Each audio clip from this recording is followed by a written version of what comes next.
informe y se le Muy concede el buenas uso de la noches, palabra a la señora legisladora Presidente, muy Pierina buenas Correa, noches, a quien ya queridos vemos y compañeros escuchamos. asambleístas. A mí me parece, por el trabajo social que vengo realizando desde hace mucho tiempo, que esta iniciativa,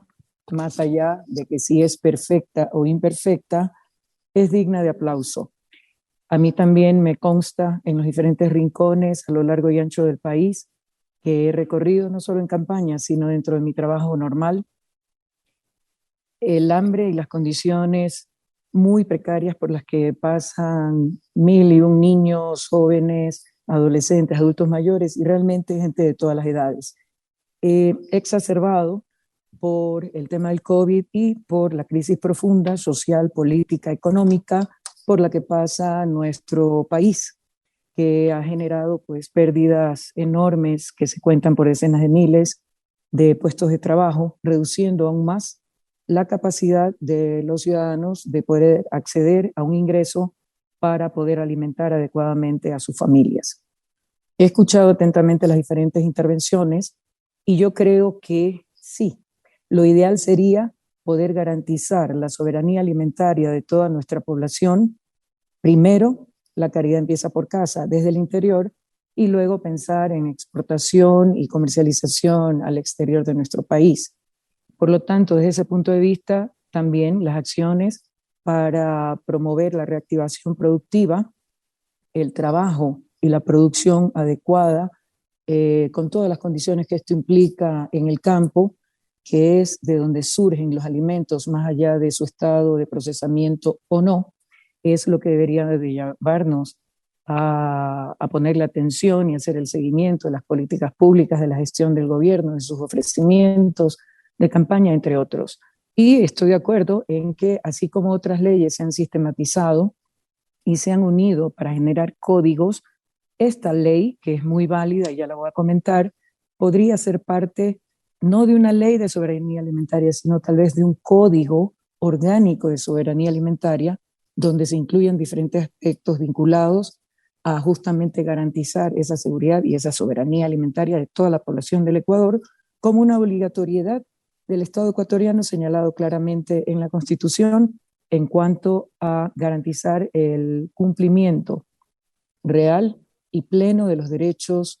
de los ciudadanos, entre los que está la salud, de la cual parte justamente los altos índices de desnutrición que hoy marcan fuertemente a nuestra niñez, afectando, como ya lo señalaron en intervenciones anteriores, el crecimiento y el desarrollo natural, no solamente de la parte física, sino también intelectual de nuestros niños. Yo creo que es una buena ley, una buena iniciativa. He visto cómo se desperdicia el alimento cuando he visitado restaurantes, hoteles, por ejemplo, en un buffet que se abre a las 7, termina a las 10, y si no se ha terminado lo que han puesto a consideración de los clientes, simplemente esa comida se bota. Me he tomado la molestia de preguntar qué hacen con esos alimentos y me dicen, se los bota a la basura. Yo le digo, pero ¿por qué habiendo tanta hambre? Entonces, aquí hay un punto a considerar porque dentro de los posibles donantes de comidas, en este caso elaboradas, hay un capítulo que dice, cuando hay exceso de elaboración de alimentos en hoteles, restaurantes, ese exceso, en lugar de ser quemado o echado a la basura, puede ser destinado a alimentar a tantas personas que lo necesitan. Aquí hay algunos temas a considerar y si bien la ley me parece que es de una enorme iniciativa y que debería ser apoyada, sí estoy de acuerdo en que hay que revisar algunos temas. Por ejemplo, dentro de las preguntas que hice, los hoteles y los restaurantes, sobre todo aquellos que pertenecen a franquicias o cadenas internacionales, me decían, mire, es que no lo podemos donar porque donde se llega a enfermar a alguien como consecuencia de la ingesta de nuestros alimentos, nos viene una demanda de Padre y Señor nuestro. Hay que considerar esa parte en cuanto al seguimiento, obligatoriedad, entre otras cosas. Y me permito discrepar con Natalie en el tema de que el sistema de salud va a garantizar la salud de quienes ingieran estas comidas, si no pueden hacer, no se pueden organizar por sí solas para cosas de su trabajo normal. Sinceramente, aunque sería lo ideal, veo un poco complicado esto. Igualmente, en cuanto a las pruebas bromatológicas y de inocuidad, que es la forma de garantizar el origen, la composición, y lo inocuidad quiere decir el no ser perjudiciales, potencialmente perjudiciales para los consumidores. También es complicado su aplicación, aunque tiene la buena intención al ser puesto en la ley, por la dinámica, la dinamia de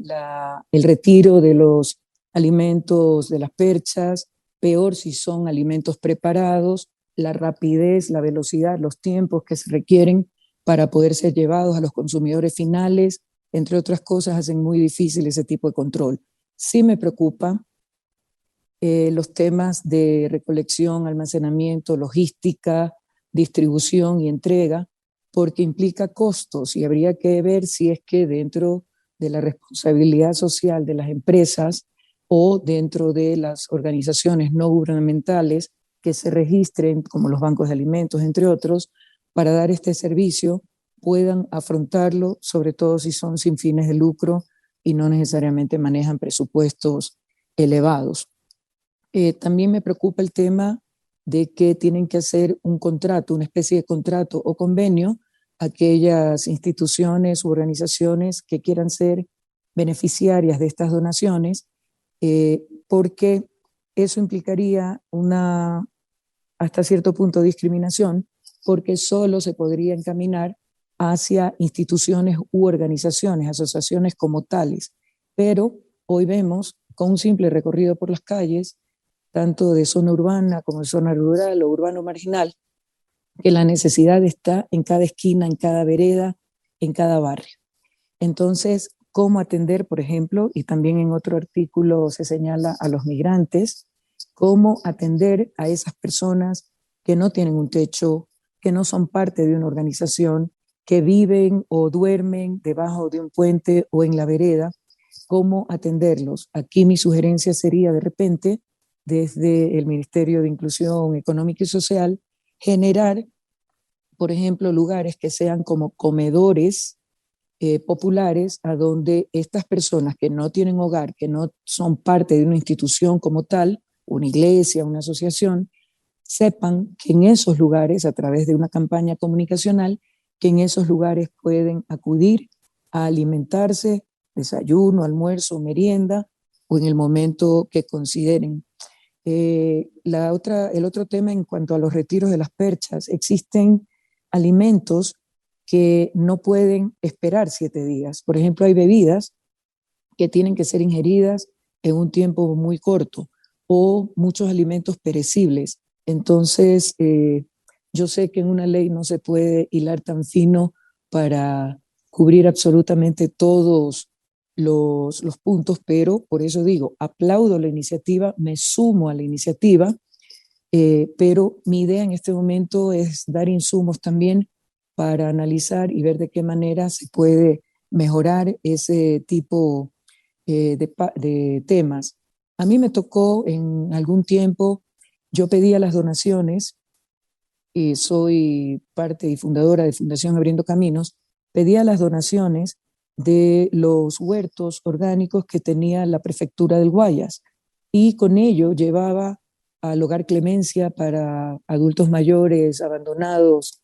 por sus familias y que los acogía, los llevaba también al hogar donde viven los enfermos de lepra, de quienes nadie se acuerda, algunos hogares infantos juveniles donde por falta de recursos no hay el alimento adecuado. Entonces, de repente, estas también podrían ser instituciones con las cuales se podría trabajar. Eh, sí me preocupa el tema también, por ejemplo, en aquellos casos de personas que tengan algún tipo de enfermedad preexistente, diabetes, presión alta, algún tipo, qué sé yo, alergias, que por la buena intención de ayudar y llevarles alimentos, eventualmente puedan tener complicaciones en su salud. Eso, a grosso modo, yo aplaudo la iniciativa nuevamente, cuenten con mi apoyo, pero sí me gustaría que abordaran un poco más a profundidad estos temas. Felicito la presentación del titular de la Comisión de Salud, ya lo voy a llamar también para tocar temas de la niñez y la adolescencia. Felicito la iniciativa de Dayana y su equipo de trabajo que pensó en todos esos seres que necesitan de esa mano solidaria y la conjunción de algo que se desperdicia y no se utiliza con la necesidad de tanta gente que hoy más que nunca necesita esto, comer. Muchísimas gracias por escucharme. Un abrazo a todos los compañeros asambleístas y a usted, señora presidenta.